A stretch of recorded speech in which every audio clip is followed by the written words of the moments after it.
kemarin saya berkunjung ke satu sekolah, satu yayasan ODGJ. 580 orang itu disabilitas mental. Dengar 2 ceritanya saya udah menangis di sana. Gimana kita dengar semua itu loh. Mereka butuh perhatian kita gitu. Mereka butuh bahwa mereka mampu hidup berdampingan dengan kita. Di samping itu ya pemerintah harus hadir. Ya. Nah, makanya pemerintah berdasarkan kewenangannya urusan kebudayaan ini melalui perpanjangan tangan Dinas Kebudayaan, perpanjangan tangan dari pemerintah Provinsi DKI Jakarta sudah melakukan program-program seperti itu, Pak. Iya. Kita mulai ya di wilayah itu ada pelatihan bagi para penyandang disabilitas melalui suku dinas.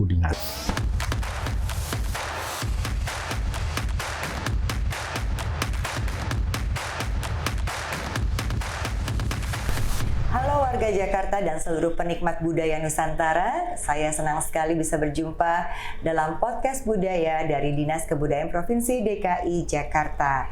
Masih bersama saya Maudy Kusnaidi, dan pada episode kali ini saya mengenakan baju dari batik kauf. Lucu ya, tuh lihat ada aksen-aksen Betawinya.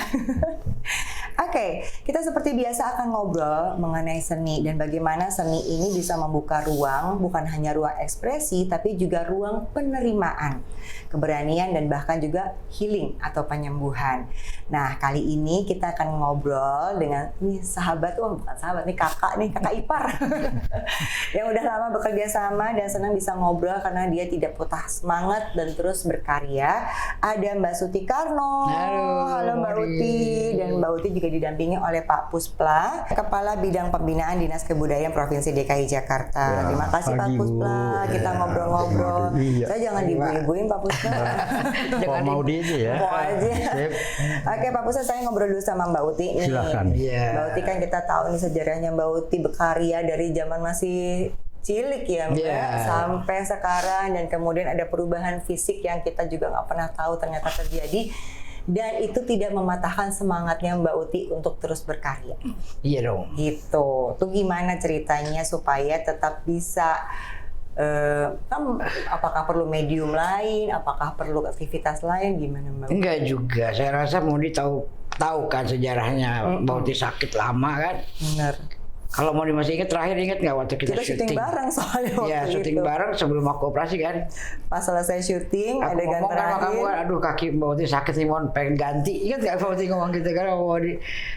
Berikutnya baru selesai syuting kan, syuting itu baru Mbak Uti harus operasi. Jadi waktu itu kejadiannya Pak Puspla, hari pertama syuting tuh Mbak Uti udah sakit, bilang gitu, ini udah sakit nih kakinya beberapa hari.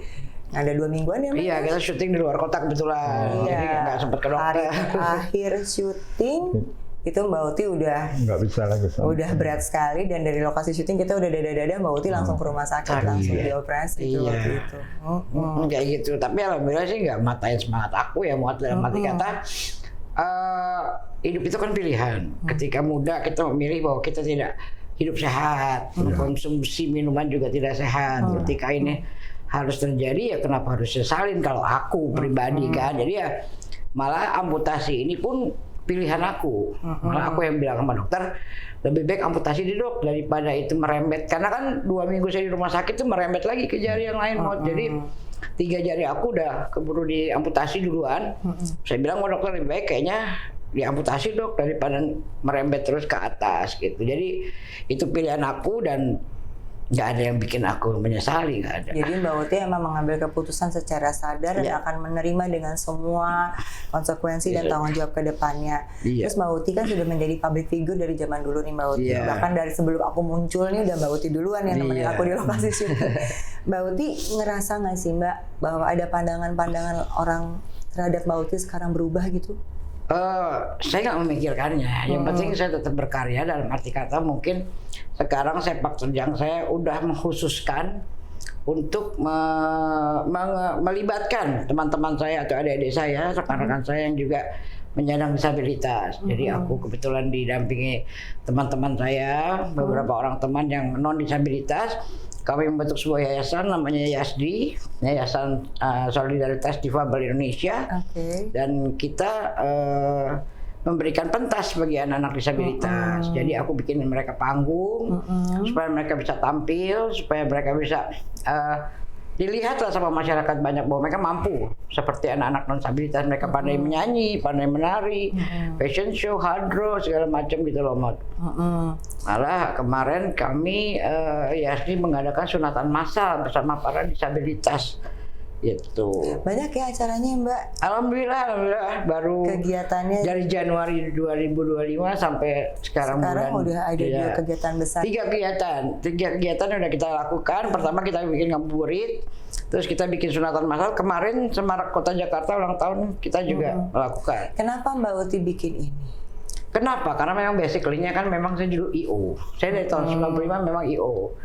Jadi ketika saya berkunjung loh ke beberapa SLB. Terus saya tanya, misalkan saya ke SLB A gitu, saya tanya di sini anak-anaknya pinternya apa gitu. Ada yang pinter nari, ada yang olahraga. Terus saya pikir, mau nggak Bu kalau saya bikinin acara gitu. Mereka nyambut baik supaya mereka nggak hanya tampil di sekolah aja Pak. Ya. Jadi ayo yuk keluar yuk gitu. Jadi waktu mungkin yang murid itu kan nggak sempat undang Modi kan, kebetulan Modi kan nggak bisa hadir. Yang hadir waktu itu Wonaro sama Tona. Jadi mereka menghibur artis Pak, bukannya artis yang jadi saya balik. Saya undang teman-teman saya, mereka tampil. Jadi mereka ditonton sama artis gitu, supaya orang juga ngelihat bahwa disabilitas itu mampu kok gitu. Jadi kayak gitu. Itu setelah kegiatan itu Mbak dikasih pentas, dikasih ruang gitu ya. Apa yang mereka rasakan gitu? Oh, mereka sangat bahagia, mereka sangat senang bahwa mereka bisa tampil bukan hanya di lingkungan mereka aja, gitu ya kan? Itu tugas saya untuk terus membuat karya mereka dilihat, gitu. Makanya PR aku banyak banget, di mana banyak banget yang minta aku kunjungi karena aku ngider loh. Aku bukan dengar kata orang mau aku ngider dari satu-satu sekolah-sekolah luar biasa itu untuk melihat langsung apa kepintaran mereka. Jadi setelah dikasih kesempatan itu, jadi mereka menambah kepercayaan diri mereka, gitu ya. Yang melukis tambah giat melukis karena dia bilang nanti kalau lukisannya banyak, Mbak Uti mau bikin pameran gitu. Jadi kita memacu mereka juga. Malah karena kemarin itu penampilan mereka harus 35 orang. Laporan ke saya begitu mau hari nambah 10 orang. Karena pada pengen ikut. Iya, seneng kan. Kayak kemarin sunatan massal juga kayak gitu. Ada yang menangis. Kok nggak diajak gitu? Ya kan nggak ada yang tahu ya, maksudnya kan nggak tahu kan ibu-ibu gurunya kan nggak tahu dia udah disunat atau belum gitu loh. Yang daftar wah kita 3, ternyata banyak yang belum disunat juga Mot gitu. Jadi mereka, aduh kok kita nggak diajak, pengen ikut gitu. Ya udah insya Allah nanti bikin lagi aku bilang. Aduh seneng ya. Tapi dengan melakukan kegiatan ini tadi kan dengan background bahwa Mbak Uti sebenarnya juga penyelenggara gitu ya.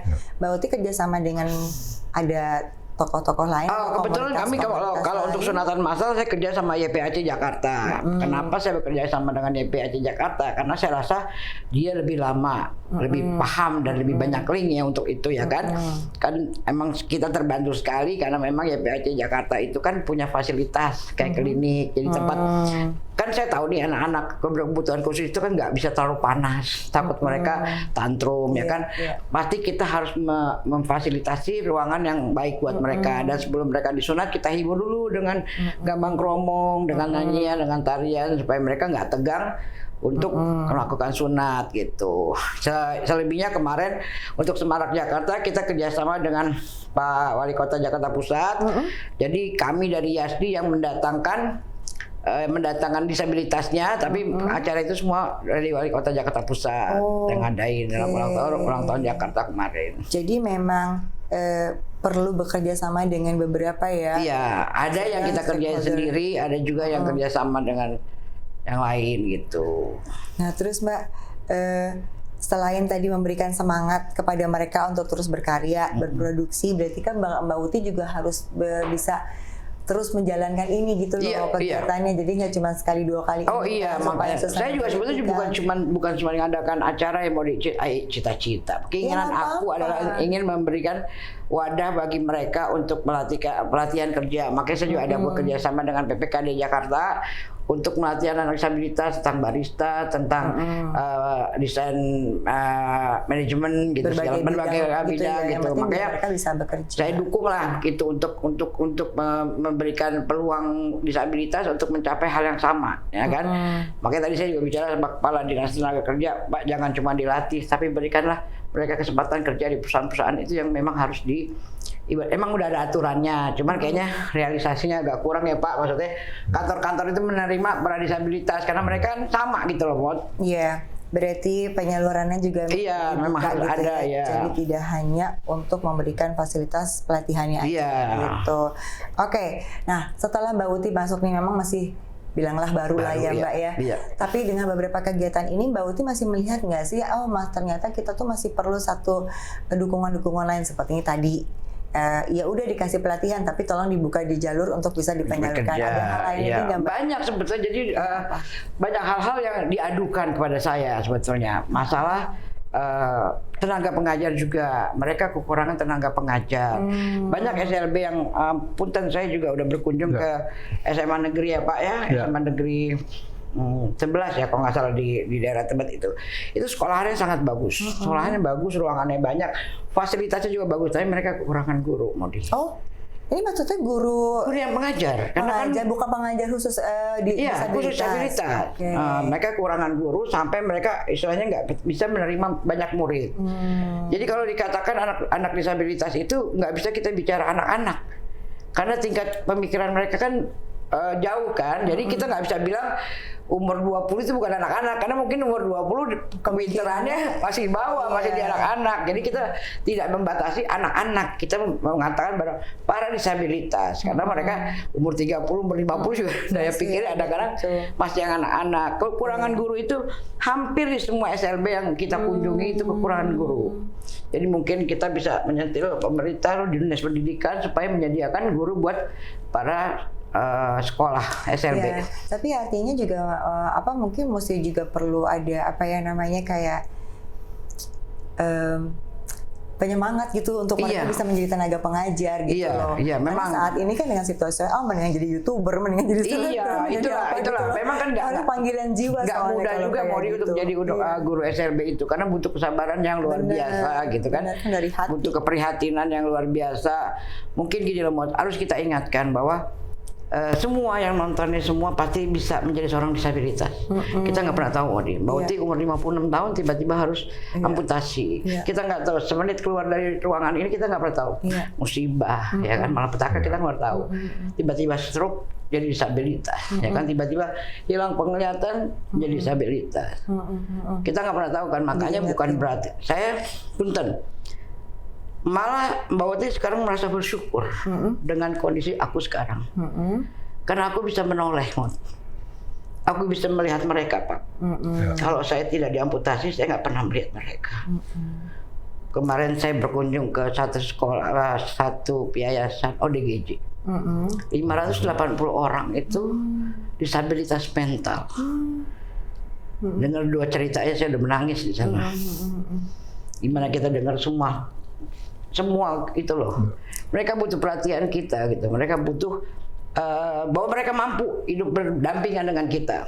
Ya, jadi memang apa yang diterima sama Mbak Uti sekarang ini jadi membuka mata Mbak Uti jadi ada hikmah. Untungnya jadi malah membuat Mbak Uti jadi punya kesempatan untuk berbuat hal-hal yang baik lainnya. Dan membuat saya lebih kuat bahwa mungkin saya diperlukan mereka untuk menjembatani paling tidak ya kan, menjembatani juga masyarakat banyak untuk menoleh bahwa mereka tuh ada, mereka tuh perlu berdampingan dengan yang sama gitu loh. Inklusif itu harus benar-benar dirasakan gitu loh sebenarnya kepada mereka. Iya, itu namanya empatinya memang harus turun gitu. Kalau enggak kita nggak bisa tahu kan, gitu. Tak kenal maka kata sayang, pas begitu berada di antara mereka baru bisa.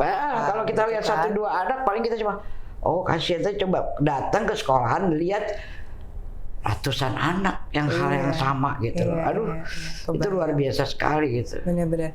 Nah, Pak Puspla, ini apa yang sudah dijalankan sama Mbak Uti ini kan tentunya juga perlu dukungan dari berbagai sektor dan instansi gitu ya. Pak Purna sebagai Kepala Bidang Pembinaan untuk Dinas Kebudayaan, ada program-program apa aja nih Pak yang bisa mendukung teman-teman disabilitasnya? Baik. Pak Maudi, Mbak Uti, izin. Assalamualaikum warahmatullahi wabarakatuh. Tadi menarik apa yang disampaikan oleh Mbak Uti. Ada 2 hal. Pertama, hak yang sama. Kedua, perlakuan mereka yang tantrum sebagainya. Nah, oleh karena itu ya Mbak Uti bersama yayasannya sudah hadir selaku elemen masyarakat memberikan dukungan kepada anak-anak kita, saudara kita disabilitas. Nah, di samping itu ya pemerintah harus hadir. Nah, makanya pemerintah berdasarkan kewenangannya urusan kebudayaan ini melalui perpanjang tangan Dinas Kebudayaan, perpanjang tangan dari pemerintah Provinsi DKI Jakarta sudah melakukan program-program seperti itu, Pak. Kita mulai ya di wilayah itu ada pelatihan bagi para penyandang disabilitas melalui suku dinas. Ini pelatihan yang dimaksud oleh Mbak Uti ada pelatihan kerja? Ada. Iya, pelatihan kerja. Ada.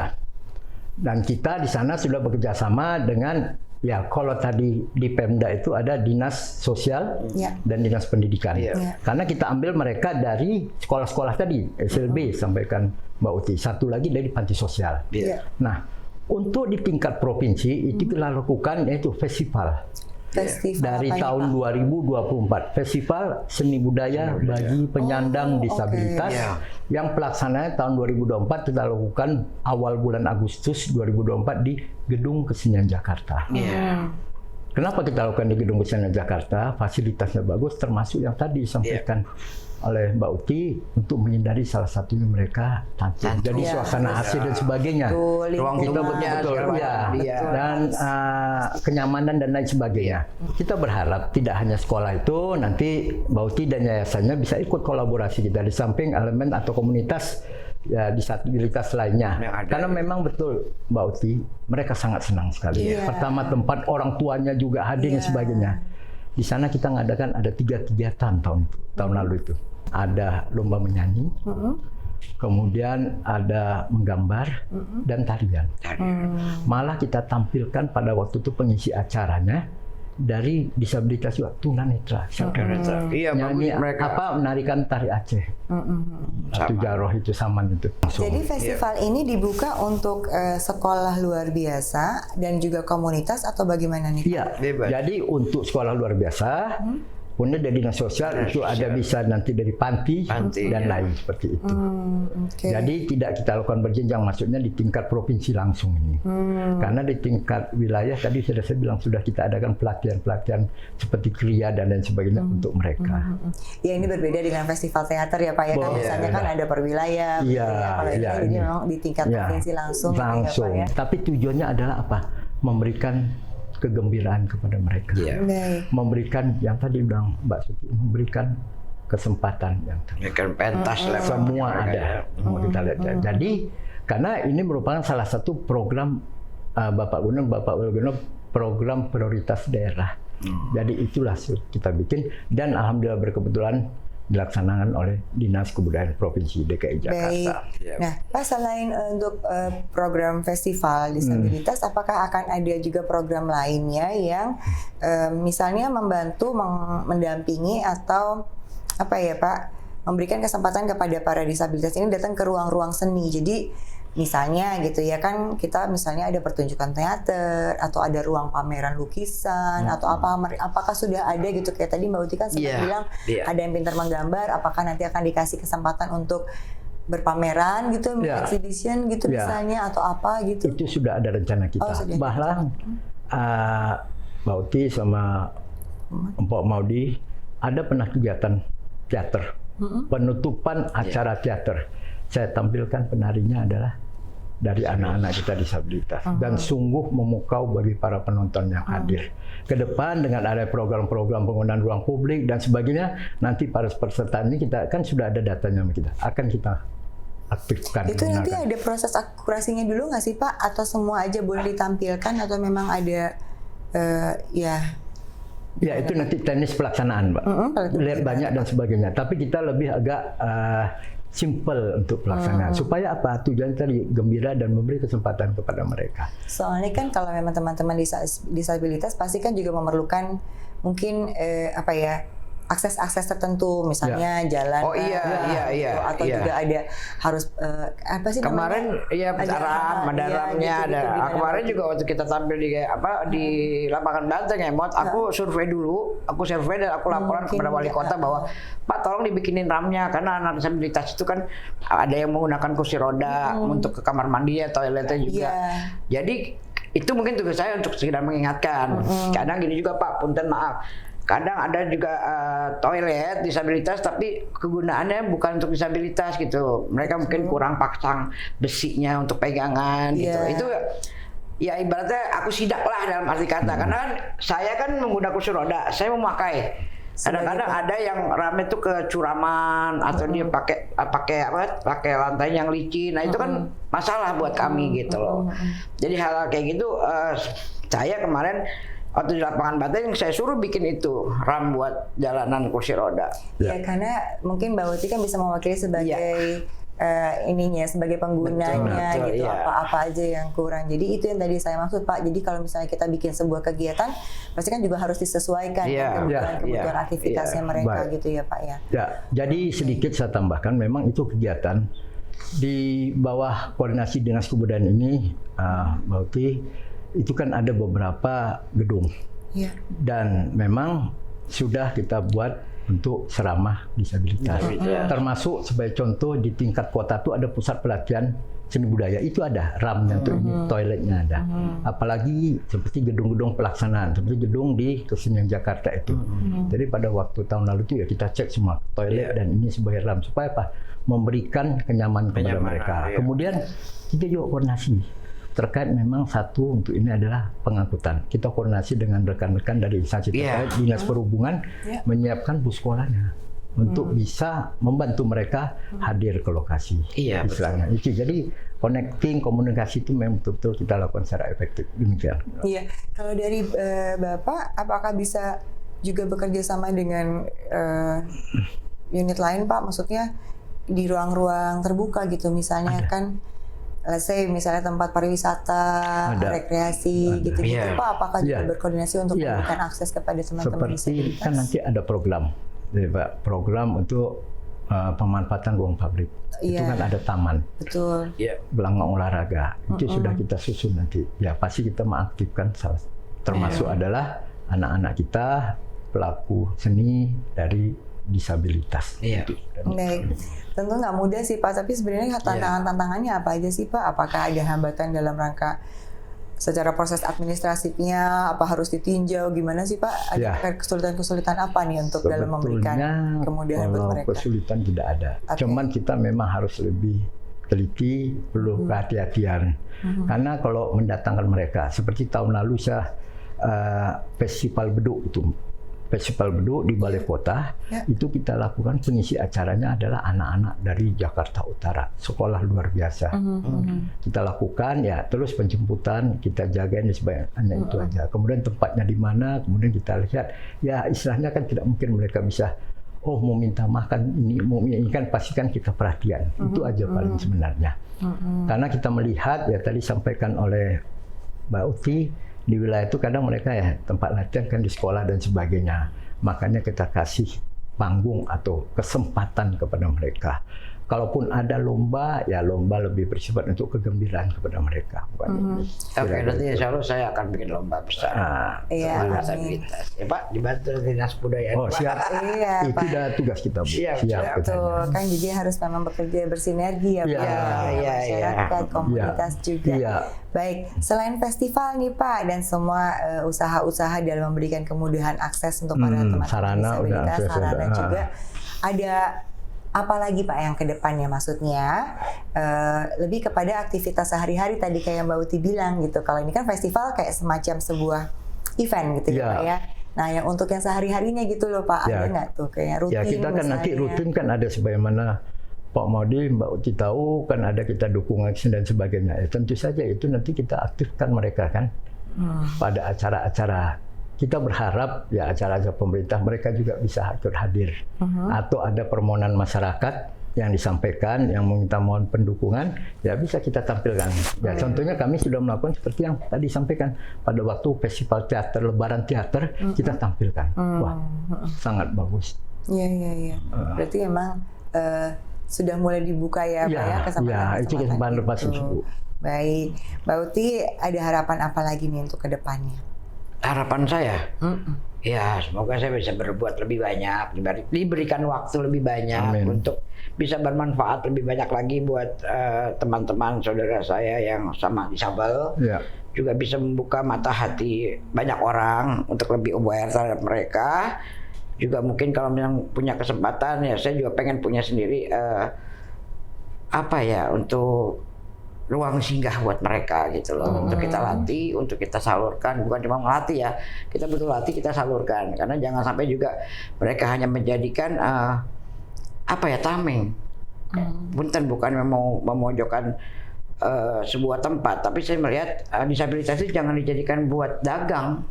Oh iya. Ngerti nggak? Fungsi dia harus kita fungsikan sebagai barista ya kita jadikan dia barista, bukan sebagai pelayan yang bisa diekspos, diviralkan lah istilahnya gitu, ya kan? Jadi fungsikan mereka berdasarkan kepintaran mereka gitu loh. Mereka juga sama-sama kita kan punya bakat di bidang apa, tapi digunakan karena disabilitas supaya menaikkan satu produk dijual begitu loh. Itu yang saya nggak setuju sekali gitu loh. Mau jadi tempatkan mereka di mana tempatnya. Artinya juga perlu pendampingan kepada masyarakat umum gitu ya, untuk bisa berempati kepada mereka gitu ya. Kalau ini mungkin kurang tepat kalau tanya sama Pak Puspla, karena biasanya nih pendidikan tuh kayak ada SMA umum yang bisa menerima teman-teman disabilitas yang jadi kayak shadow teacher gitu kan ada beberapa juga yang bisa begitu, supaya empati dari teman-teman yang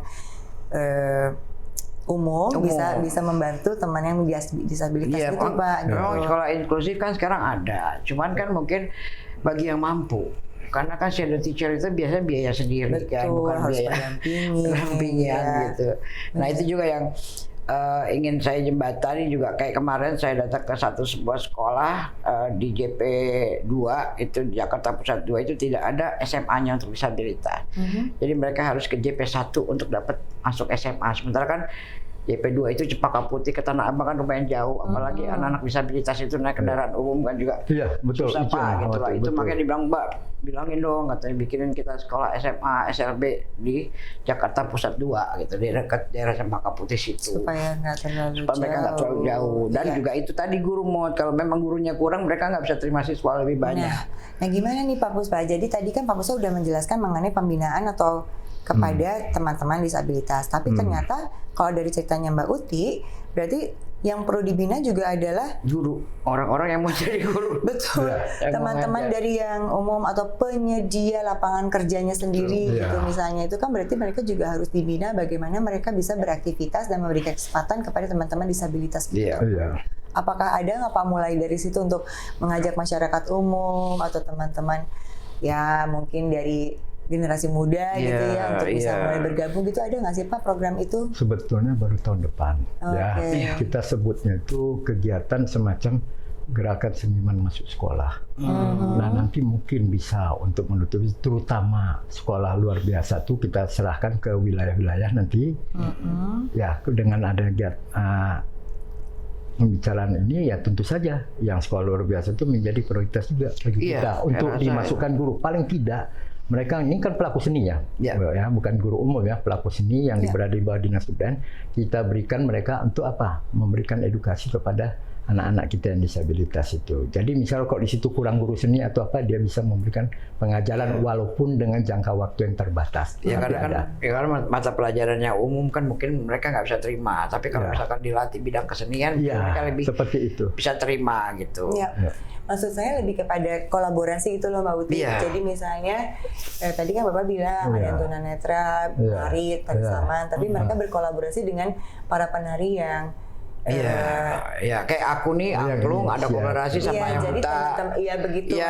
Penari-penari yang campur. Ada kok untuk bisa berkarya bersama dengan mereka gitu Pak. Itu bisa kita program. Saya pernah lihat di sini di lantai 5 Disdik ini waktu kalau kita mengalami banyak kan. Jadi yang umum yang normal dengan itu ikut nari ya mereka. Walaupun itu supaya juga memberikan pembinaannya tidak hanya kepada satu sisi untuk teman-teman disabilitas, tapi juga pada pembinaan kepada mereka yang normal supaya mereka bisa beraktivitas. Ternyata sama lah ya. Betul. Jadi berempati itu kan perlu dibangun juga tuh Pak. Gitu. Sama juga kepada para pemberi lapangan pekerjaan mereka itu yang tadi Mbak Uti harapkan, jadi udah dilatih tapi nggak ada tempat lapangan pekerjaannya karena mereka tidak mau berempati kepada mereka gitu misalnya gitu kan. Iya, ini seru ya, akan menjadi sebuah tantangan bersama, tapi bukan menjadi sesuatu yang berat karena sudah dijalankan dan bisa berhasil. Mungkin sobat budaya juga yang lain kalau ingin ikut berkontribusi boleh ya Pak ya. Boleh banget. Bisa nanya informasinya ke Mbak Suti atau langsung ke Dinas Kebudayaan di bidang pembinaan. Siapa tahu mau jadi volunteer gitu ya Pak ya. Sukarela gitu di festival. Oh saya mau ikut ngajar nari atau saya mau ikut belajar gitu. Apapun terbuka soalnya, dan ini kan yang maksudnya disampaikan di sini adalah untuk membuka kesempatan kepada semua ya lapisan masyarakat untuk bisa sama-sama mendukung gitu ya Pak ya. Baik, ada sebagai penutup ada yang mau disampaikan Pak Puspla? Ya, dengan penjelasan tadi kami selaku Dinas Kebudayaan perpanjang tangan Pemprov DKI Jakarta dalam rangka untuk memberikan pembinaan seni budaya yang memiliki hak yang sama semua lapisan masyarakat termasuk anak-anak saudara kita ada disabilitas, ya kami komitmen ini tetap terus dijalankan. Ya dengan inovasi-inovasi apapun termasuk tadi sebagaimana sampaikan Mbak Uti, ya ada pelatihan ada ujungnya. Seperti itu. Setelah dilatih mereka kita tampilkan. Nah, setelah kita tampilkan ya dalam lomba kita tampilkan dalam acara-acara yang itu dia. Jadi ada ujungnya, ada hulu ada hilirnya. Itu yang kami tujukan. Jadi pesan kami seperti itu supaya apa? Ya kita mohon juga dukungan dari masyarakat. Semoga nanti program-program yang dilaksanakan oleh Dinas Kebudayaan khususnya bagi anak-anak kita disabilitas bisa berjalan dengan lancar. Dan kita juga masukkan semua program itu dalam IG Disbud DKI. Jadi dan informasinya bisa dicek di Disbud juga ya, Instagram @disbud.dki. Baik, Mbak Uti silakan sebagai penutup. Ya, saya hanya berharap masyarakat luas lebih aware kepada kami kaum disabilitas. Jangan sumbang kami, istilahnya jangan kasih kasihan sama kita. Tapi perhatikan kami bahwa kami mampu kok bersaing, kami mampu kok berjalan beriringan dengan yang normal gitu. Berikanlah kami kesempatan, kami bisa. Semangat Mbak Uti, sampaikan kepada teman-teman semua, sahabat-sahabat adik-adik semua ya. Ini terima kasih banget sharingnya. Mbak Uti juga lama-lama kayak dakwah nih Mbak Uti, jadi kita diingatkan kembali bahwa apapun bisa terjadi kepada kita gitu loh. Jadi dari sekarang kita nggak boleh merasa puas, jangan merasa semua ini titipan. Hidup kita, semua raga kita pun titipan. Kalau memang Allah minta satu persatu apa yang dia punya ya kita harus berikan. Nyawa aja kita harus kasih ya buat. Nggak bisa kita bilang, jangan dulu kan, nggak bisa. Makanya nggak bisa begitu ya. Terima kasih juga Pak Puspla. Semangat nanti sukses festival dan program-program dari bidang pembinaan di Dinas Kebudayaan ya. Nah, sobat budaya, jadi jelas ya apa dari obrolan-obrolan yang kita sampaikan tadi itu, jadi ternyata seni itu bukan cuma sebagai ruang ekspresi ya, tapi juga sebagai ruang penerimaan, sebagai jembatan untuk bisa menyampaikan harapan-harapan tadi dari yang Mbak Uti sudah sampaikan. Terus juga identitas bagi para teman-teman disabilitas sendiri bahwa mereka tuh mampu gitu. Ini ruang untuk mereka bisa memberdayakan dirinya mereka sendiri, dan kita nih sobat budaya harus hadir untuk mensukseskan itu, harus bisa bekerja sama bareng-bareng dengan beberapa instansi supaya kita dapat tercapai bahwa warga Jakarta tuh semuanya peduli, memiliki hak yang sama, mendapat ya. Baik, lagi terima kasih Pak Puspla, terima kasih Mbak Uti. Sobat budaya jangan lupa kalau misalnya ada ide-ide yang pengen diobrolin, tema-tema apa yang ingin disampaikan, silahkan ya hubungin ke kita di Instagram. Tadi Pak Puspla juga udah bilang @disbud.dki, dan juga bisa cek juga di YouTube kita dan podcast kita. Jangan lupa untuk like, comment, and subscribe podcast budaya ini. Saya Maudy Kusnaidi pamit dulu, sampai ketemu di episode podcast budaya berikutnya. Assalamualaikum. Assalamualaikum.